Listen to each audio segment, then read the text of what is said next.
as they lose by 3-2. It's interesting when you take a look at the stoppage time goals they've conceded this season, Steve. So many of them: Bournemouth, Fulham, Leeds, Chelsea, Crystal Palace, all resulting, of course, in draws or indeed defeats. Here's Arne Slot. I think it's safe to say that a few players of ours ran out of energy. And I cannot even criticize them for that, because 2 days ago we had to play an away game in Europe. We're the only team that played Champions League that has 2 days in between this time. After an away game, another away game against one of the most intense teams in the league. And I mainly, as you probably see, play the same players because of the players we have available. So then, what should not have happened is that you have to win it in the end, because that's then more difficult, and that's what you saw in the last 10 minutes. I think for the rest of the game, it was completely different. I think there we dominated the game. Take a look at what has happened so far in 2026. Well, they were undefeated up to now, of course, but yet to register a single victory. Julien is with us, but Stevie, I want to start with you. Go on then. God, where do you start? I mean, I guess you've got to start with the back line. You know, I mean, they ended up with only Van Dijk left of the starting back four. I don't think I've ever seen Van Dijk have a worse game in a Liverpool jersey. As I said in the highlights, he was involved in all three of the goals. And the only thing that Slot said that I agreed with is, yes, because of the injuries, it's the same players that are having to start. Mm-hmm. But you know what? There's a lot of other teams doing that. And at the end of the day, regardless of how many games you play, if you're composed and you know your job and you trust your teammates, when the ball's coming in the box, you deal with it. Anybody playing against Liverpool, all they need to do is put the ball in the box, because it's chaos, because nobody's in charge. The goalkeeper's not in charge, Van Dijk's not in charge, nobody trusts each other, everybody's wondering where to be. I mean, it's just chaos. And so you end up losing a goal like they did at the end because nobody takes charge. At the same time, you've got to look at the forward line. Mo Salah was awful today. Gakpo did nothing. And Florian Wirtz must have passed the ball more to a Bournemouth player today than he did a Liverpool player. Now, when you've got so much of the ball, and you've got to look at the midfield of Liverpool and say they gave the front three as much of the ball as they possibly could have wished for. Right. And they did absolutely nothing with it. There was not one opportunity in this game that Liverpool created in open play where you're saying they should have scored. He should at least hit the target. Something. There was nothing. The two goals come from set pieces. Szoboszlai is a free kick, Van Dijk's a corner. So the only positive you can say is the middle of the park absolutely gave the front players plenty of ball, and they didn't do the job. And that's the bottom line. Whether they're tired or not, you're on the field, you're Liverpool. Question. Is his excuse valid that they played on Wednesday and Saturday? His excuse doesn't excuse the mistakes that particularly Van Dijk made today. Right. If you're going to be called a world-class centre-back, you can't make those types of mistakes, whether you're tired or not. And if you are tired, then what you do is you do the basics well. You don't do anything fancy. You try and cut your running down to save your energy. You use your brain. Because the guy's clearly got one. We've seen it over the last 7 or 8 years. But today, he was well, it was awful. It was his worst game for Liverpool, no question. Where are we on Arne Slot's future? Next season. Listen, he won the league last year, so you got to give him some time to figure things out. He's had a horrible injury list, yes. Now, what Liverpool are putting on the field on paper is should still be way better than what they're producing. And that's got to be the concern, isn't it? Like 100%. There's no shoots. There's no, oh yeah, that's good. We just got to grow on that. And I think that would be my concern, looking at what Arne Slot has done or not done to make this team better. The only thing that's getting better is the possession of the ball. But at the same time, you have to turn that possession into chances and goals. And at the same time, if your defence is throwing goals away, then you're kind of losing the point. So that's the only thing that's getting better. The middle of the park are controlling the ball and controlling the game more. But What's going on behind them and what's going on in front of them is not getting any better at all. Jules, where are we on Slot's future?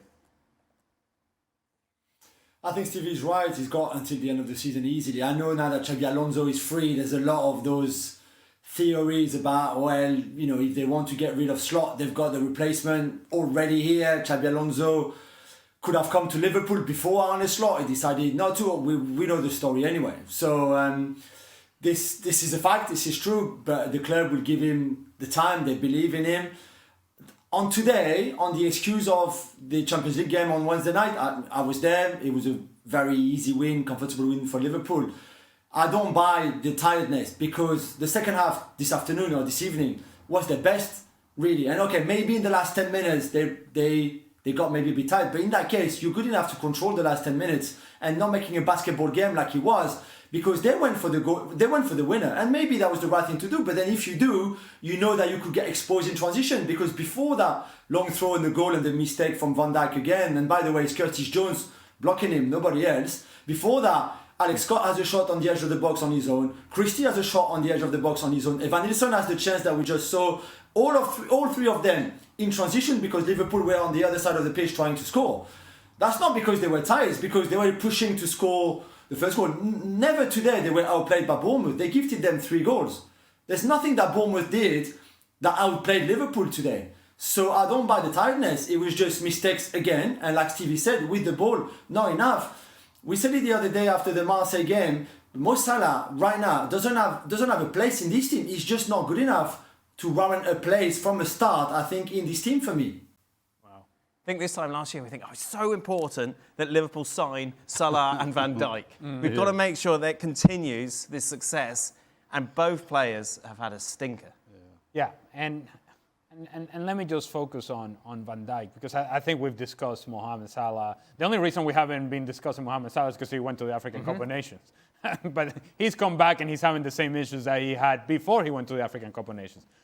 In terms of Van Dijk, so you can make mistakes, right? These things are going to happen. I don't care who you are and what level of player you have been over the course of your career. Mistakes are going to happen. But what bothers me, and I'm not even a Liverpool fan, what bothers me is that in that first goal, he misplays the ball, and it's the lack of attitude to, okay. So he said it was the wind. That's what he said afterwards. That's what put him right, off. but what does the wind have to do with him not actually going and closing the ball down? His reaction, yeah. And that's where I have a problem. Again, you can miskick a ball because you misread the wind, misread the flight of the ball. Okay. But then go and close the ball down. Instead, he's just like very sort of like slow. I don't really have to get there. I'm thinking, if you are the leader of this team, a guy who has physically demonstrated his dislike and disapproval of other players on the field when they make mistakes, say, for example, Kirkis, then you have to be the first one that has to go and close down the ball. You have to be clean yourself before you're complaining about everybody else. And so that is the part in which I have a disconnect with Virgil van Dijk. You're going to make mistakes, but react to the mistake. And it was very sort of, there's nothing to see here. It's all right, I can miskick a ball, it happens. No, then make up for it. Go and close the ball down. Force a mistake from the other player. He didn't do that, it's 1-0. And it's just, it's happening. I think it's happening regularly right now for Virgil van Dijk and this back line, but specifically for him, in which things are just happening around him, and he's like, yeah, you know what, I'm too good for it. That's the sense that I get, and that's not the attitude that you want to get from a leader in a team. That's got to be on Slot, though, isn't it, to address that, Stevie? Well, he doesn't have it. Listen, there's no question that he'll be speaking with Van Dijk, but the best way to address a player who's out of form is having competition and sitting them down. Yeah. That's the ultimate that kicks everybody up the backside. When you don't perform, you don't play in the team, somebody else comes in. He doesn't have that choice. Jules, will they get a centre-back in January? Definitely. I mean, it was the plan at the start of the window, and now we are, January 24th? There's only a week to go, a bit more than a week to go. And there's no centre-backs have arrived. Or maybe, if you're not fixated on a centre-back, maybe a defender that can play a bit everywhere, like a Joe Gomez, but better. And we haven't seen anybody coming yet, so that's a bit of a worry, because the later you leave it, the harder surely it's going to get someone under your conditions. So Gehi, there's no need to go back on that.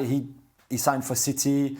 I think that train was there for them in the summer. They let it go. It's okay. But surely there are enough centre-backs or defenders when you're a Liverpool Football Club that you can go and get in January. And I'm not talking about getting the best in the world, because that's never going to happen in January. But at least getting somebody that can help your back line to make it a bit more steady, to be just a backup when Konate will be back. And we send the condolences to all the Konate family, obviously, in a very tough week for them. But when he's back, somebody would be happy to be on the bench, happy to help, and can play in different positions, or that would just help the squad, because right now it's Endo playing at the back, and I don't think he did nothing too wrong or nothing too right today either. He's just there, he's just a body, right? And that's not good enough.